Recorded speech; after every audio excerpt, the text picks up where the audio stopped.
I hope you all are having a wonderful week. My name is Yupari, and I'd like to invite you into this week's portrait painting demonstration. And in this week's video, we're going to create yet another alla prima style portrait painting, which means we're going to be painting wet on wet, or you could also think of it as just painting it all in one sitting. Now, the emphasis on this painting demonstration is going to be kind of paint like sculpture. So we're going to be tricking our minds into thinking three-dimensionally, and that we're really kind of sculpting a piece of clay, carving at it one plane at a time, creating the structure of the head before putting in any kind of details. So let's get to the painting video. The palette that we'll be using today consists of titanium white, flake white, burnt umber, alizarin permanent, cadmium red medium, yellow ochre, sap green, ultramarine blue, and ivory black. And we're working on an 11 by 14 inch cotton canvas that has been toned with oil paint several weeks ago. And if you want to know exactly what materials I'll be using, you can go ahead and scroll down to the description box below, and I'll have all of that information typed up for you. So to get started with this portrait, I'm going to start off with a charcoal sketch. This has just been kind of my preferred method of starting, I guess. So what I'm going to do is consider the placement of the head. And I'm thinking I'm going to raise the head maybe a little higher than I have. And just using a few simple straight lines and angles, I should be able to get an idea of the composition that I want. Let's see, maybe I want the head to be kind of centered just a little bit higher up. I'm thinking how much of the hair do I want to show? So let's see, maybe we'll have a little more of the hair this time. Moving this down here, kind of looks like a ghost. So next thing I'm going to do is, with just a single mark, just indicate the hairline. The hairline ought to be somewhere about here, and then the bottom of the chin. So we have just a simple outside shape, very quickly deciding how much of the hair we want, hairline, and the bottom of the chin. So this is about the composition that I want. Perhaps I'm going to move this down even further. And I'm just using a chamois cloth to erase. So the idea here is to get the shape of the head using just a few simple straight lines and angles. No details needed. So here's the shoulder. Shoulder fits about there. Now the reason that I'm starting off with charcoal is because I'm going to go over all of this with paint, and we're going to work in an alla prima type fashion. And if you don't know what alla prima means, alla prima just means working basically wet on wet.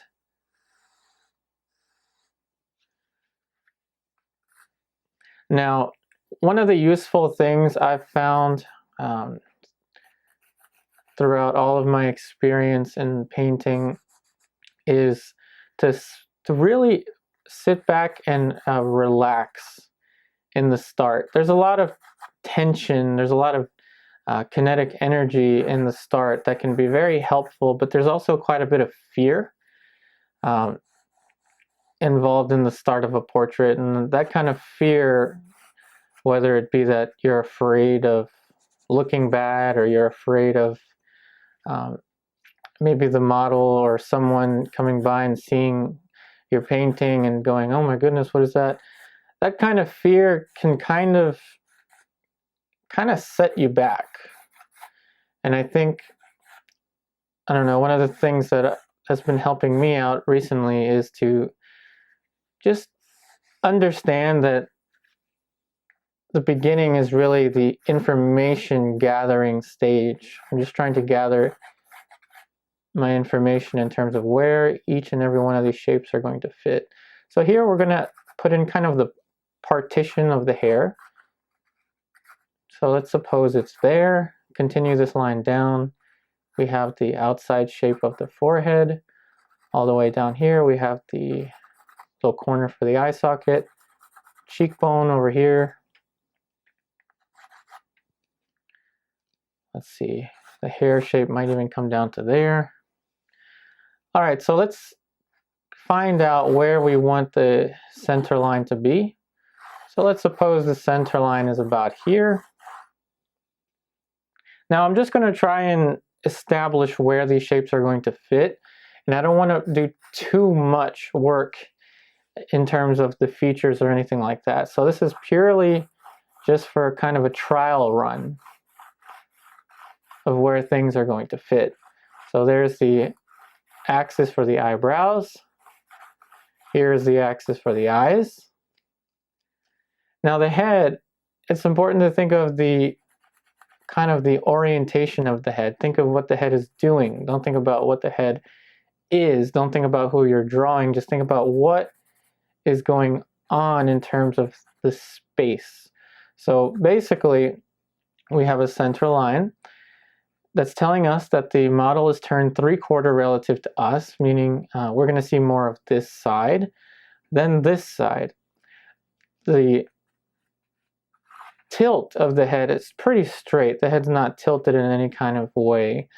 And we're kind of looking a little down in terms of our perspective. So if you imagine our horizon line would probably be about here.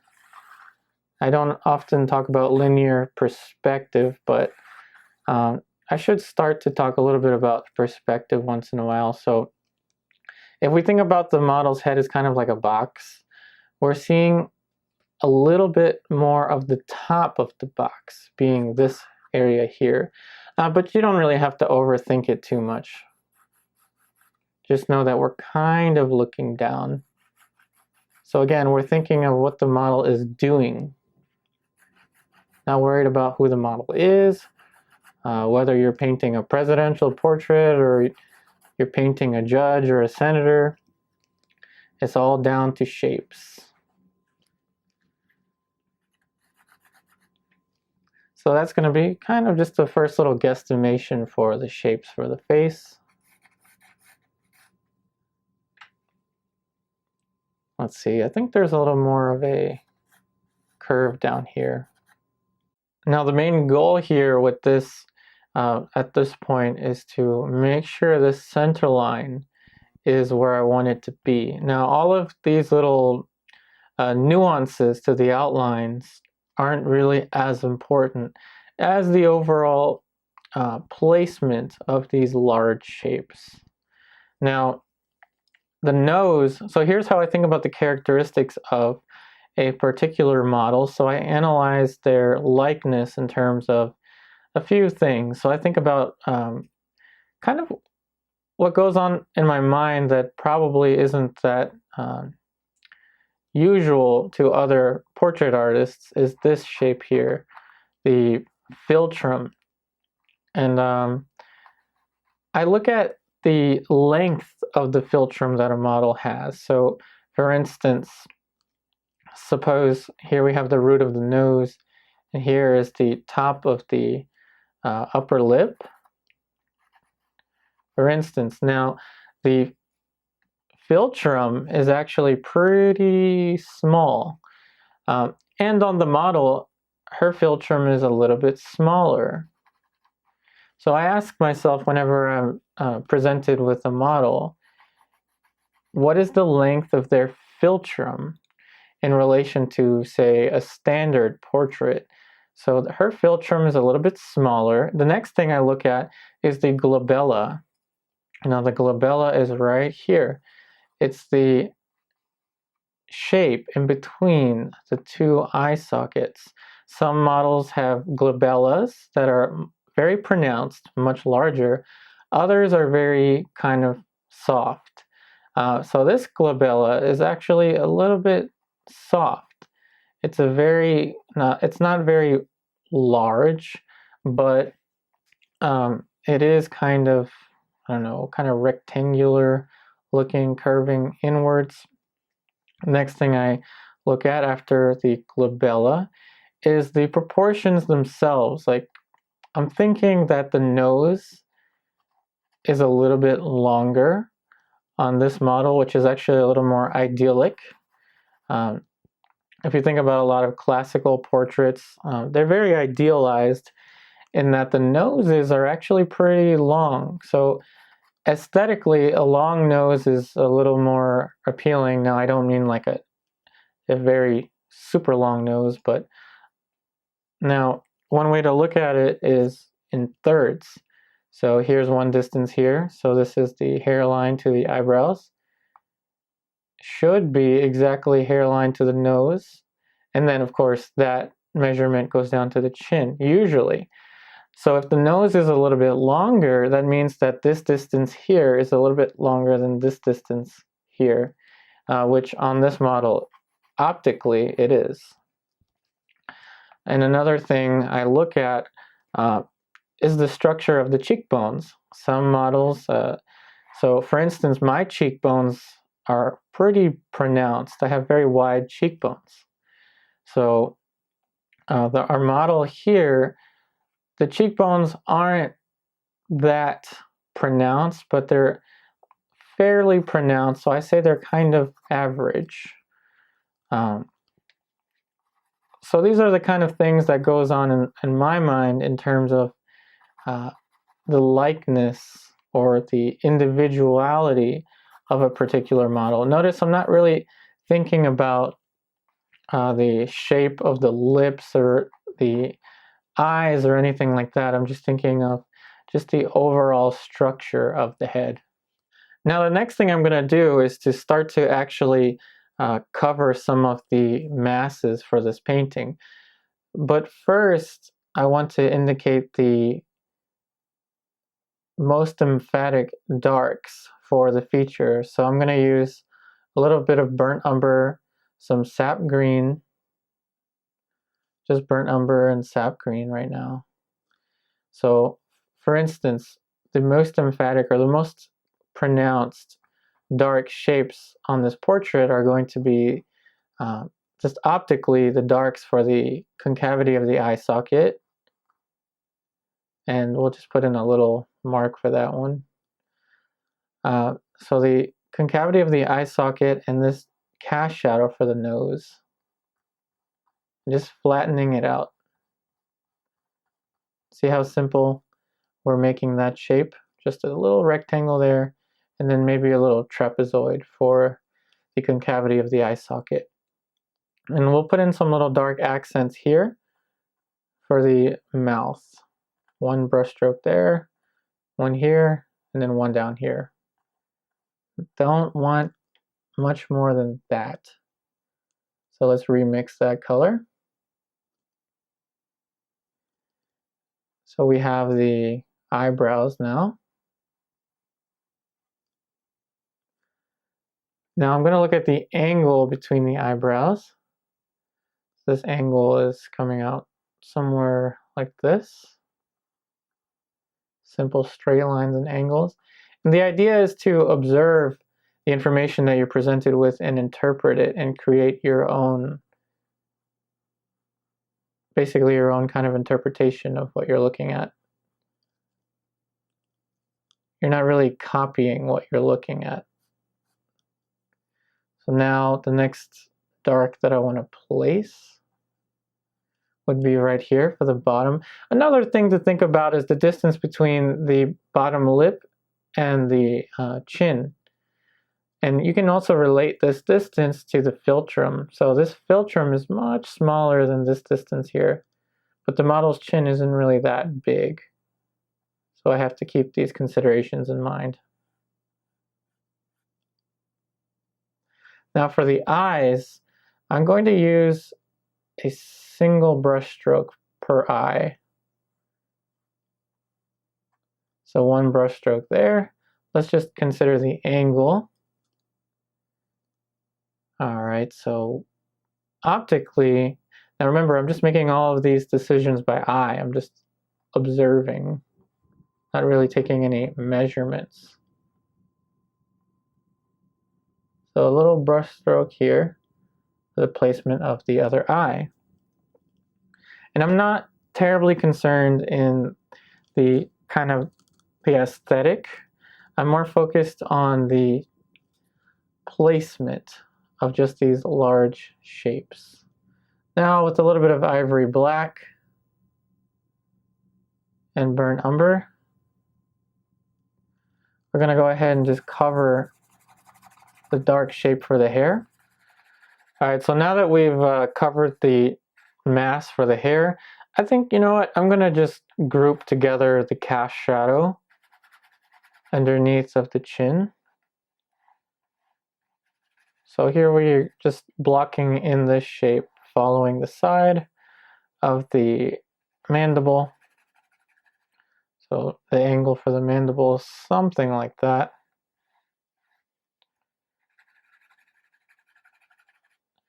And this shape actually comes down a little further. Very simplistic. Alright, now the next thing is going to be to start to cover some of the masses of color for the portrait. And I'm going to start off with some of the kind of the darker tones. So I'm switching brushes now, so a little bit of yellow ochre, some alizarin permanent. So yellow ochre, alizarin permanent, a little bit of sap green.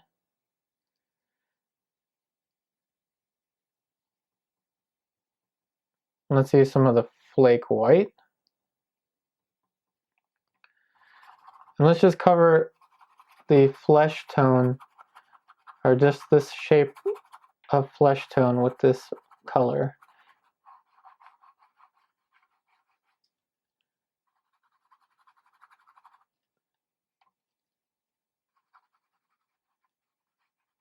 I'm going to make this little edge here for the hairline a little bit softer.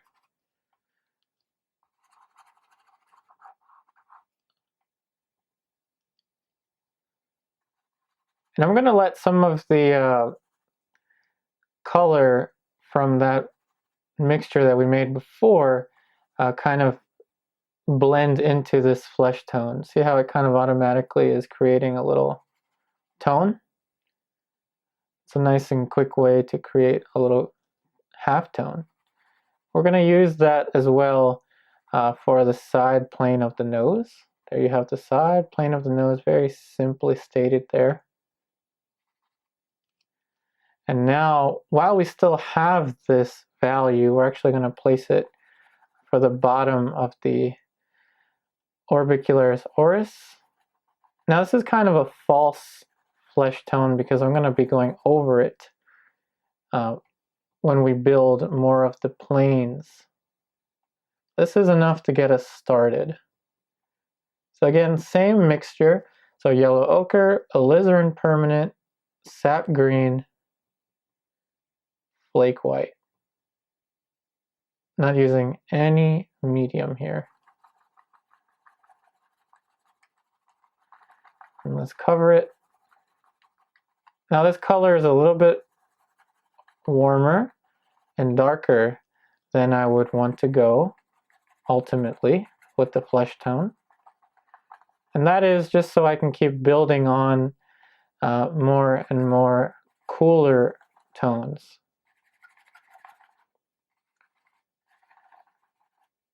Let's even cover down here.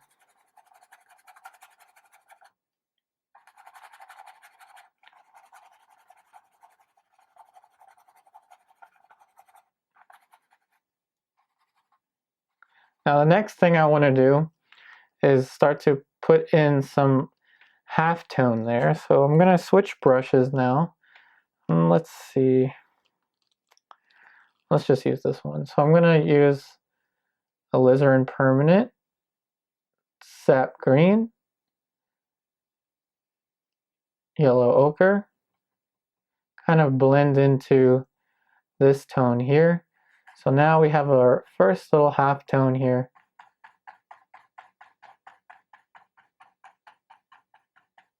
using a lot of paint. And again, I'm not that worried about the aesthetic of this picture right now. I'm just focusing on covering these large masses.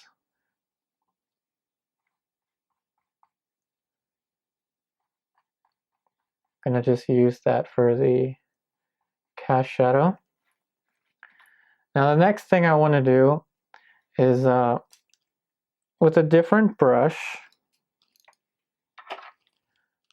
I'm going to mix up a little bit of Alizarin Permanent Burnt Umber, just Alizarin Permanent Burnt Umber, maybe some yellow ochre, flake white. And we're going to have a little shape here for the lips. Simple little shape there.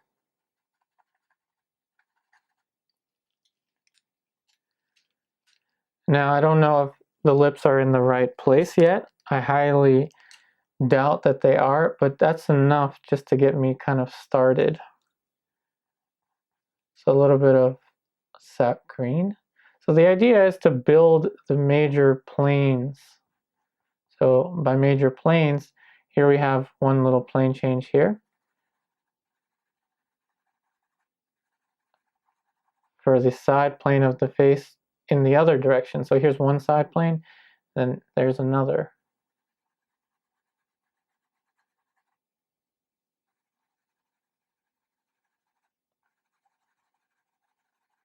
The idea is just to cover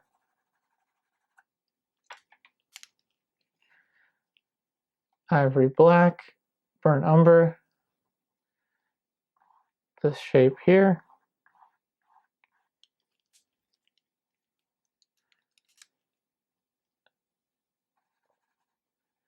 This comes in like that. Now, let's use a little bit of cadmium red. This is cadmium red medium, flake white. A little bit of alizarin permanent. Let's add some hue variation here for the cheekbones. Very simple there.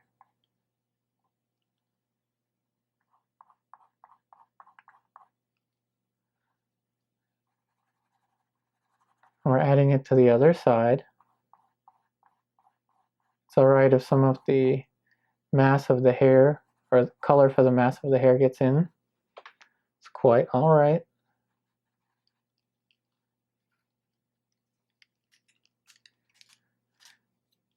Now what I'll do is I'm going to take a little bit of, actually, hold on, one more plane change that I should indicate would be the side plane right here.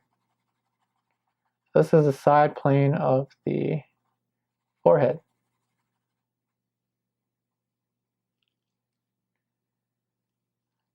And let's actually make this plane a little darker.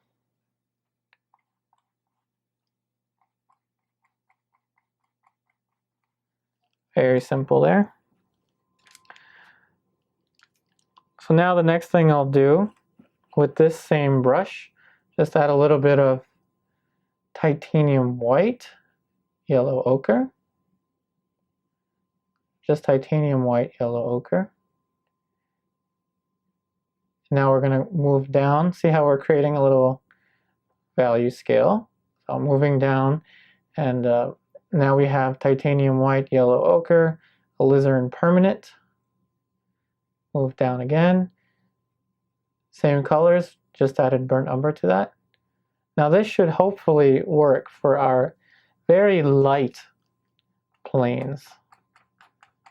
And indeed it is. So let's go ahead and fill this in now.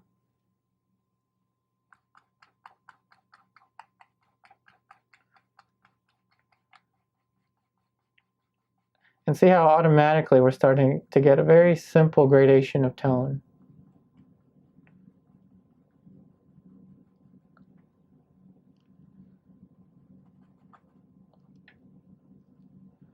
Now over here, there's also a little more light. there's actually quite a bit of warmth into these colors, so let's take some of this color.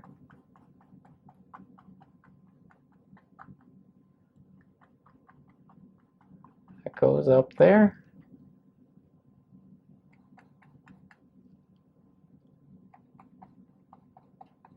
Very much like a sculptor would be carving out these planes.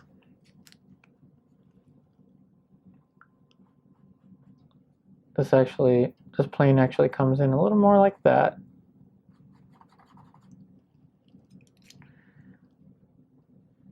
Here we have the plane for the nose.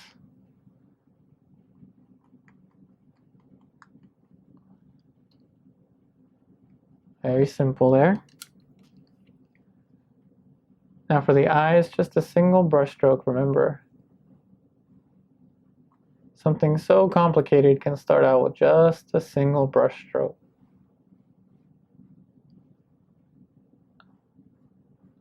And remember, I'm not too worried about the likeness or the aesthetics right now. Just focusing on the large planes. We're thinking like a sculptor at this point. Plane change here for the chin. Just let go of your fears with portrait painting. Don't let the fear of what the painting looks like keep you from thinking in terms of simple shape. And remember, we had that little shape there for the philtrum. It's a very tiny little shape there. It still needs to be indicated.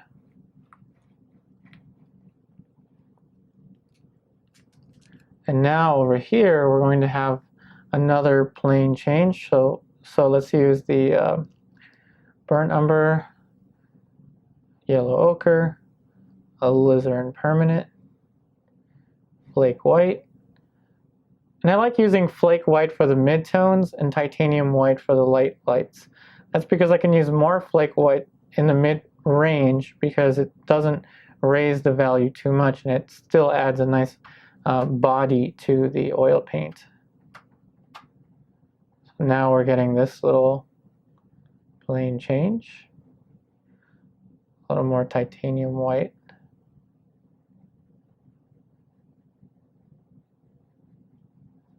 For this quick and simple plane change. Even more titanium white. Right here, there's going to be a plane.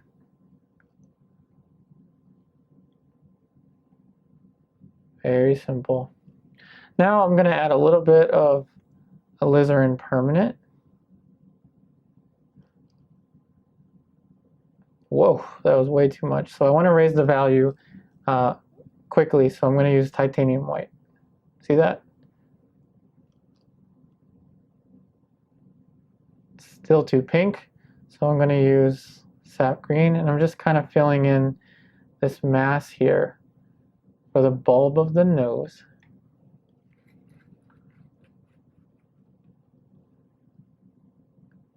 Switching back to this darker tone, just trying to get that shape in there. Switching brushes to the light brush. Have a little glimpse of light here.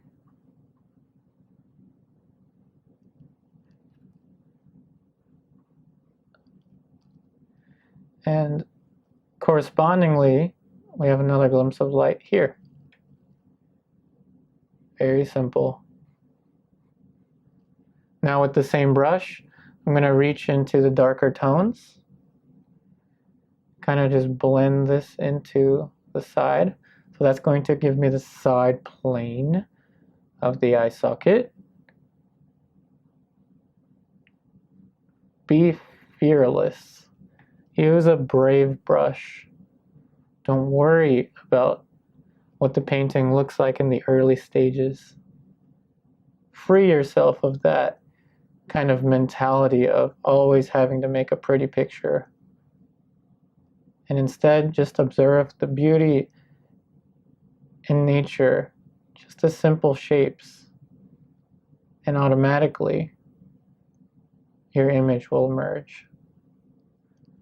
So a little plane change here. Just thinking of simple masses.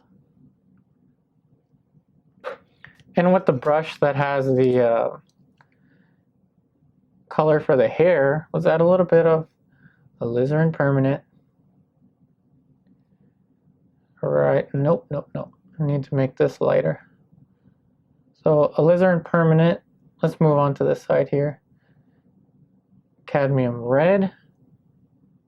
So what I'm trying to do is mix up a value for the kind of the side plane of the lips. And I'm trying to keep these shapes simple and easy to work with. And some of you might already know what I'm going to say. So I keep my shapes simple and easy to work with so that when the time comes to make any kind of changes or adjustments, those changes and adjustments will be simple and easy to manage. I kind of change how I say it once in a while, just so you don't hear me saying the same thing all the time. Now we're taking the value for the hair right there. These are our little dark accents. Very simple.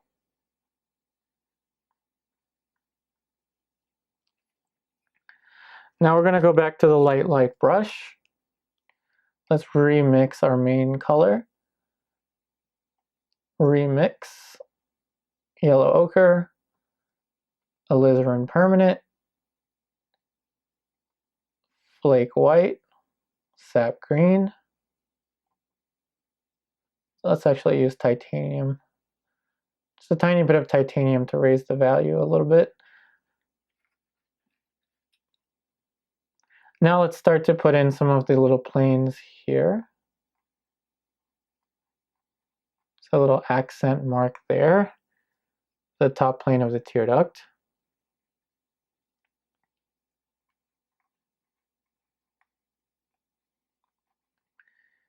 Now we have a little plane change there for the top of the eyelid.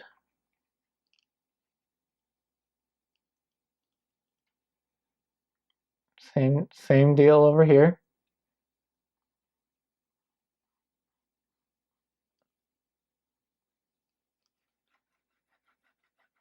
And I'm just thinking of the structure for the eye socket.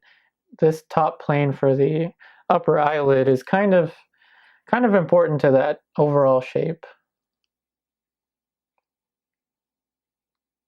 Sap green.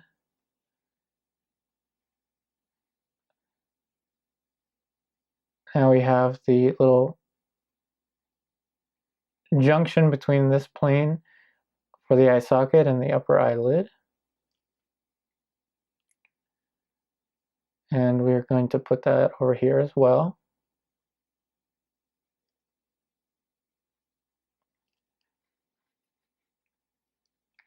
Now I'm going to take a look at the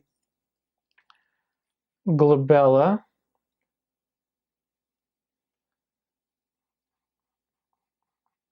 So again, it's kind of small. It's not a very wide shape.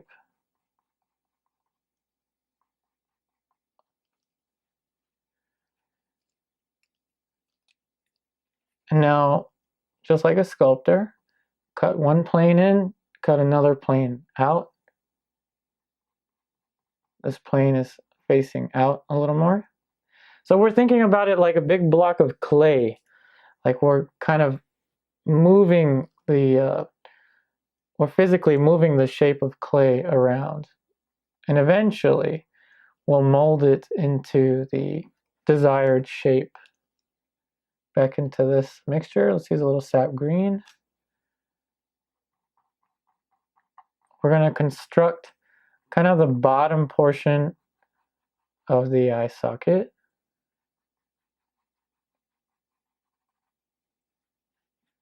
So here's the bottom of the eye socket. I'm thinking of the large structure containing the eye, as opposed to just going in and delineating an eye.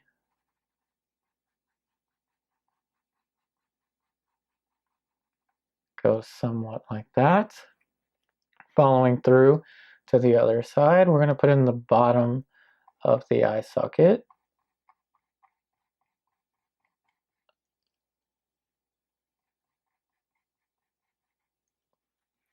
And then we also need a side plane for this area here. So burnt umber, yellow ochre. Burnt umber and yellow ochre gives a nice dark greenish kind of tint. So now we're going to put in this side plane. Very simple there.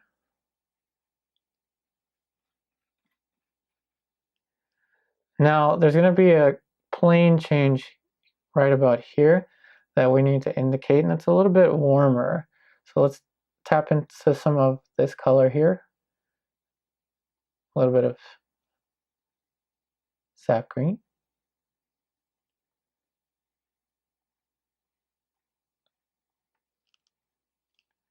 So it's a little warmer.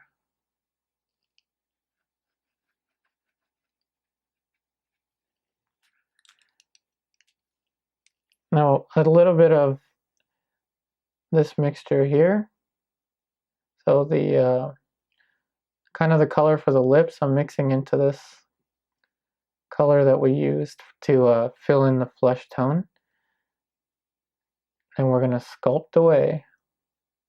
See that? This is how we're building the structure. And I'm not really worried about the edges at this point. I can always go in and soften, especially when we're working in a wet on wet. We're working with a wet on wet technique. Try to mix each and every value. Sap green, yellow ochre. Now we're going to make this shape right here a little bit darker than it needs to be, just like a sculptor would be chopping away at the side. See that? Just like a sculptor. And then I'm going to come back with this little mid-range and keep sculpting. See that? Chopping in another plane. Very simple. It's all it takes. Just think about yourself sculpting these shapes. A little bit of sap green, burnt umber. And again, for the bottom of the orbicularis oris, we're pushing the hue variance a little bit here, making this turning plane here, or this bottom plane, a little bit more green. A little bit of alizarin permanent. We have this plane change. Very much like a sculptor.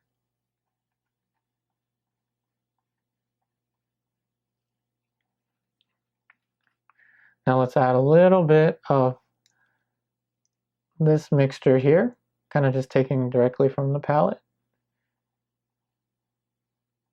Here we're going to add a little bit of refinement to the shape for the chin.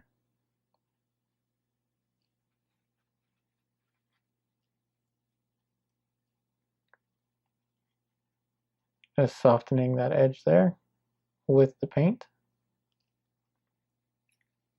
Going back to the dark color here, we're going to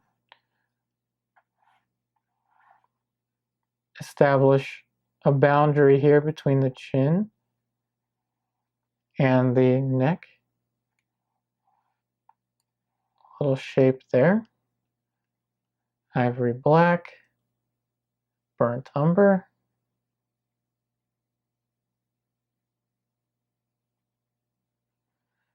Here we have a very distinct angle.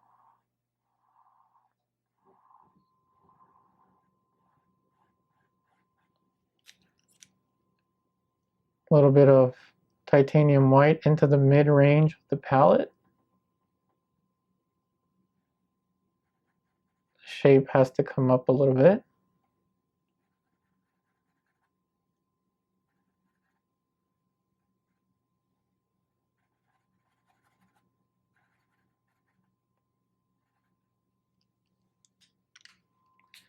Add a little bit of cadmium red medium.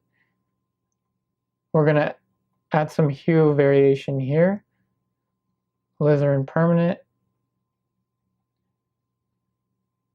flake white, sap green.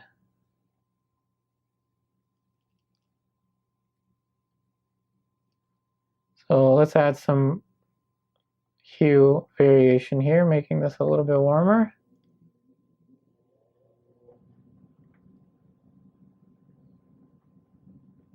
And while we're at it, let's go ahead and tap into this lighter color.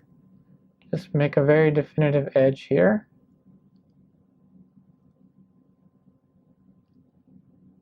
Same thing right here. The bottom of the nose. Switching brushes. This brush had the kind of the reddish tint, so we added a little bit of sap green. Very simple little shape there.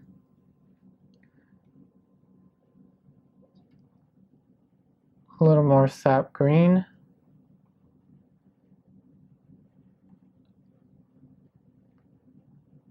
Putting in a side plane of the bulb of the nose.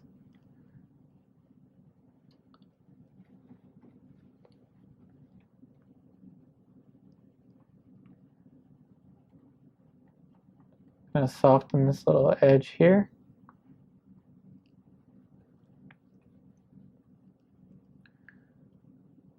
Let's add some more dark to this shape. Alright, after spending a while just sculpting out the planes for the portrait, now we can go ahead and start to fit in the smaller shapes within the larger framework that we have constructed. So let's go ahead and now look at the shape for the eye socket. So now let's go in and reaffirm this little shape that we placed in earlier. This is going to be the top area of the upper eyelid. Now let's go back into a flesh tone color and let's just make sure that we establish this. So that's going to be kind of the top plane. And another thing I think about really in terms of the likeness is the distance between the eyebrows and the upper eyelid. And here it's pretty small.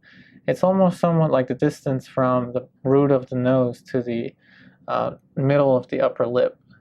So that's another thing to take into account. So let's go ahead and move this shape down now.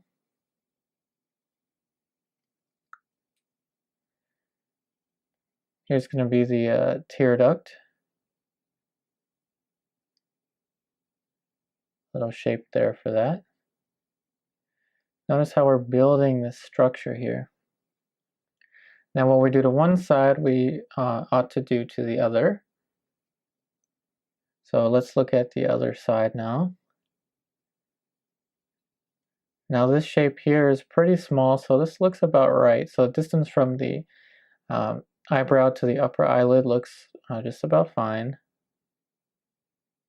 So now let's go ahead and put in this light plane. So this is the light on the upper eyelid.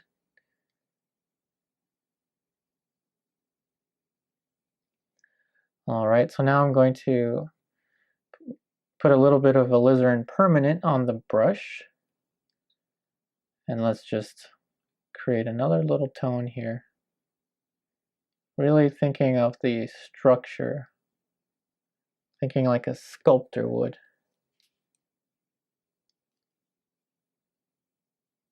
This is a little more flat here. Now with a little bit of burnt umber, ultramarine blue, and a tiny bit of alizarin permanent, let's go ahead and establish this bottom plane to the upper eyelid. Very simple there.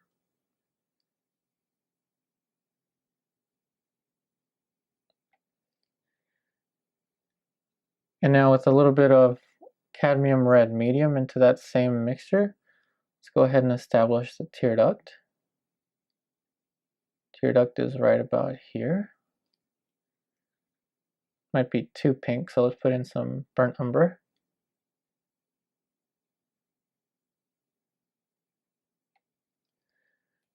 Now with the same color, let's look at the other side. The tear duct on the other side.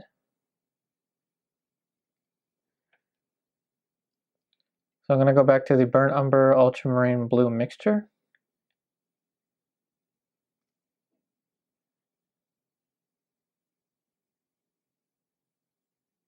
So there's the bottom of the upper eyelid. Moves all the way across.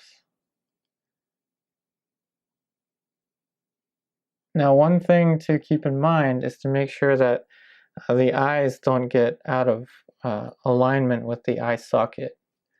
So when you're thinking like a sculptor, you're really thinking of constructing the eye within the parameter of the eye socket that you have established. That looks about good. Now with a little more burnt umber and maybe some alizarin permanents, let's go ahead and start to place the back side of the eye right here. And at the same time, with the same color, let's go ahead and start to put in the pupil, sorry, the iris.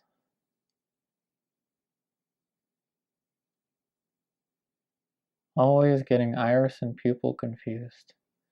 Now one little memory device that I've given myself to memorize what the pupil is versus the iris is the pupil is the little dot within, or visually, it's the little dark dot there inside of the iris. And the way I remember that is pupil, like a student, you know, your pupil. Think of like a smaller person, maybe like a young adult or something that is your pupil. So that's just kind of how I've been memorizing the word pupil. So the other pupil goes right about here. Somewhere over here. Now it's a little bit of titanium white and ivory black. Let's go ahead and start to put in this light for the sclera. Now usually I'll say that for the sclera color, I use kind of like titanium white, ivory black, and a little bit of flesh tone. But since we're painting wet on wet, I feel like the flesh tone will automatically just be mixed into this. So what we do to one side, we want to do to the other.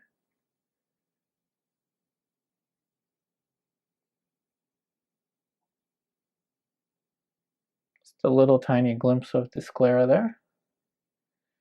And adding a little bit more ivory black to this mixture. Let's go ahead and put the back side. Very simple. I'm going to add a little more titanium white and ivory black. I'm actually thinning my paint out now with Neo McGilp. Neo McGilp is a gel-like medium, so I just dip it into the gel, and the paint should be a little thinner now. The idea is that thinner paint will stick onto thicker paint. So we have the little light here now for the sclera.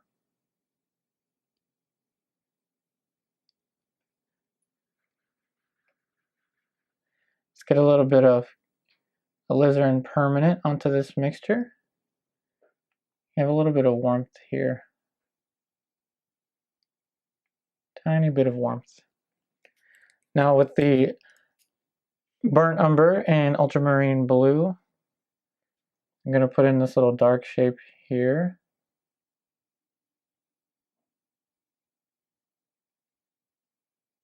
Possibly the value for the eyelashes on the bottom of the eye. So eyelashes for the lower eyelid.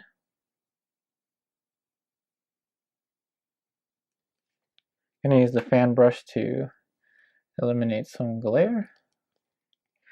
Now I'm going to add a little bit of Neo McGilp to that mixture. So ivory black, ultramarine blue, and a little bit of Neo McGilp. Remember, Neo McGilp is a gel-like medium. It helps to thin out the paint.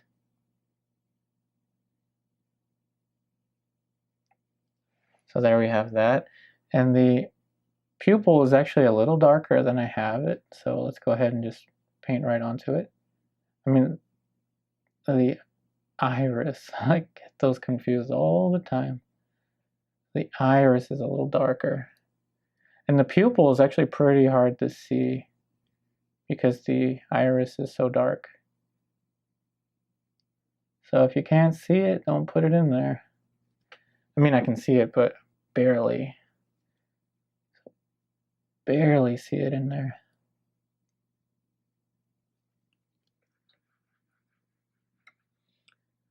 Now it's a little more burnt umber and yellow ochre. Let's just put in this dark plane here. Very simple. And now with the same color that I used for the sclera, being just ultramarine, being ivory black and titanium white, I'm going to add just a little more titanium white. Now let's pay attention to the orbit of the eye, being this little center line. The pupil should fall right about there. Right about there. The highlight should fall right onto the pupil there. That's what I mean. Now let's do the same thing on the other side. The highlight is right above the pupil. Right about there. Let's go ahead and put some smaller shapes in for the nose now. So just burnt umber, alizarin permanent. I'm going to add some ultramarine blue just to darken the value. Now on the other side. Very simple. Now with the fan brush, let's just eliminate some glare.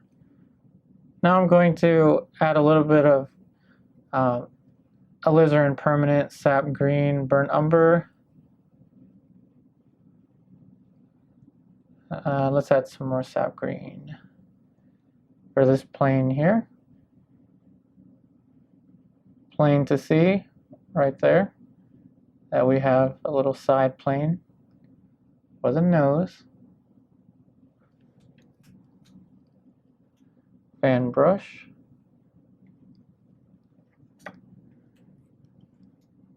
Now with a little bit of yellow ochre, titanium white, we have ourselves a little highlight right there. Now let's get some ultramarine blue, a little bit of ivory black. So just ultramarine blue, ivory black, a little bit of flake white. So just some flake white. And it's alright if some of those colors that were sitting on top of the flake white get into the mix. It's okay. So let's compare this background color to the hair. The value of the hair is going to be a little bit darker.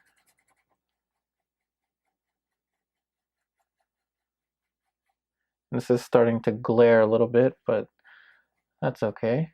So a little more ultramarine blue, and let's use a little titanium white. So this ought to be the color that I want for the background. So I'm going to go ahead and take this color and fill in the rest of the background.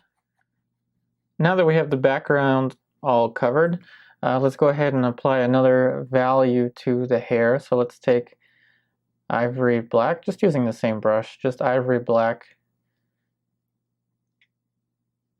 alizarin permanent.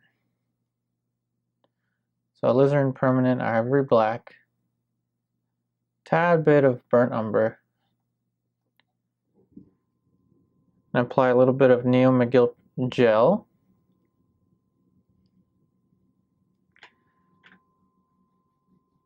Let's just compare this tone next to that one, and it looks too dark, so let's go ahead and fill this one over here where it probably should be. So let's suppose that that value needs to go there. So let's let this value exist for the very dark portions of the hair. So right along here. Notice how the Neo McGill kind of really helps the paint to flow a little bit. And if you're confused at how I use it, it's just a little gel that's inside of a fish cup. And I just put the brush into the gel, and that's it. That's how I thin out the paint. So let's put a little darker shape over here. Darker shape over here. Let's go ahead and just fill this portion in.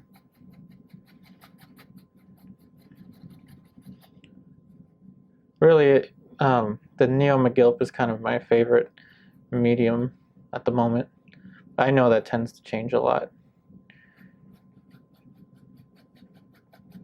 Alright, so now that we have these pretty darks, let's make it a little lighter. So a little bit of yellow ochre, burnt umber, ultramarine blue, ivory black, alizarin permanent. So let's just look at what this value looks like on the palette first. And that's pretty good. It's very close. The value is very close to the very dark, but just a little different. Just a little lighter, that is. And that's what I'm looking for. Let's apply this over here. Let's use the fan brush to eliminate some glare. So I know this must be glaring a lot. And remember, a glare is exactly that. The paint reflecting the light. There we go. Let's add a little bit of this color and some of the flesh tone. Right about here. The partition for the hair. Single brush stroke time. Right there. Now let's actually get back to this dark, because I think I'm missing a little bit there. So just ivory black, alizarin permanent, Neo McGill.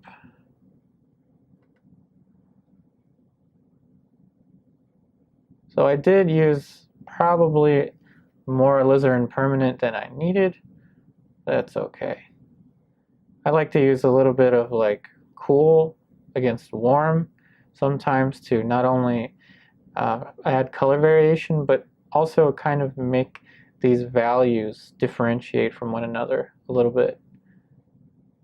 That is, I contrast warm and cool colors in addition to contrasting values to kind of make the contrast a little higher.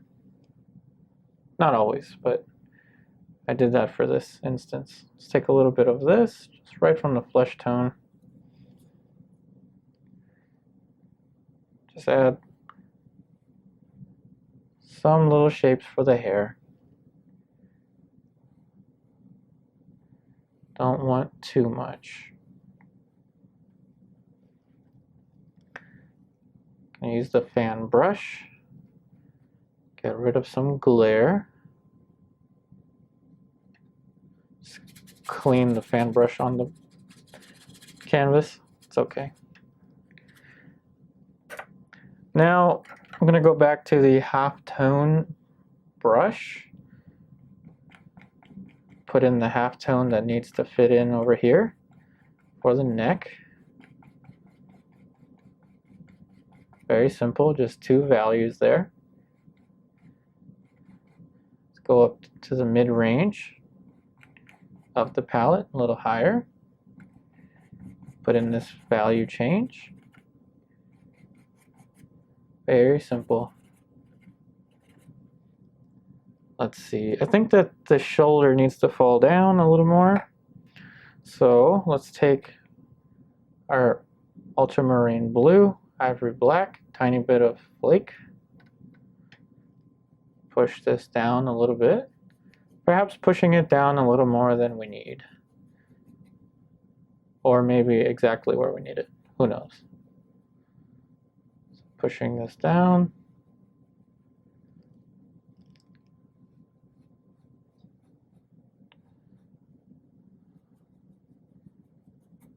And I'm applying the brush strokes in this direction, this diagonal direction. Again, just to try and cut back on glare. There's a lot of paint on this canvas right now, so that must be glaring quite a bit. So back into the mid-range. Let's just put this value down. Alright, so let's switch to a different brush.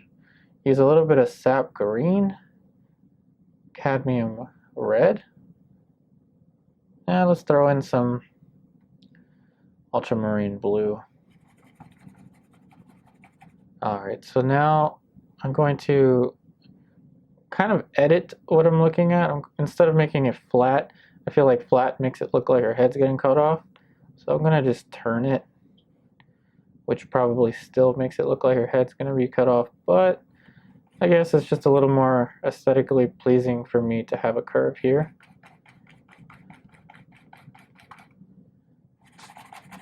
Just go ahead and fill this in.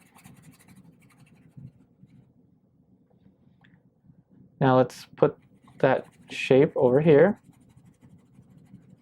Hopefully that's where it needs to fit.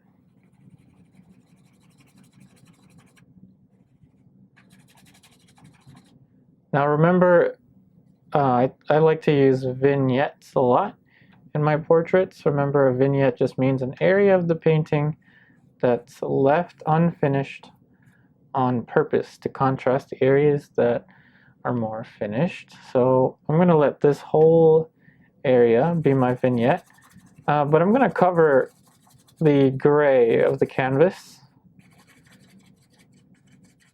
So let's just kind of mush all of this together. Cover the gray of the canvas. It's even covered down here a little bit. Now back to the brush with the dark color. Let's just take this color right here. Just add this shape back.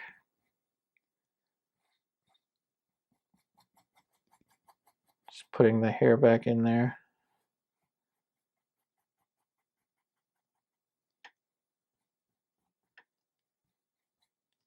Same deal over here. This is actually wrapping a little bit like this.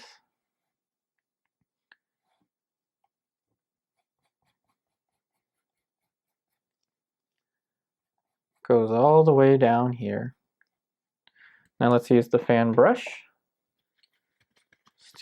just to eliminate some glare.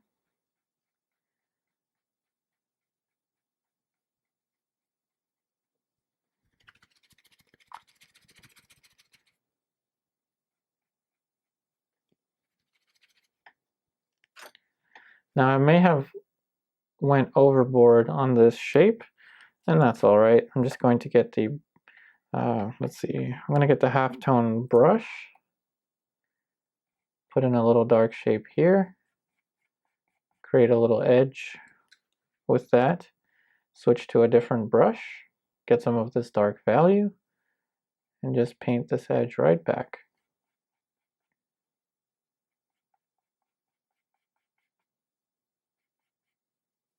And just about one of the last things I'll do is just add in this little light. There's a little bit of light here. reflecting on the bottom lip. So the color is just cadmium red medium with titanium white.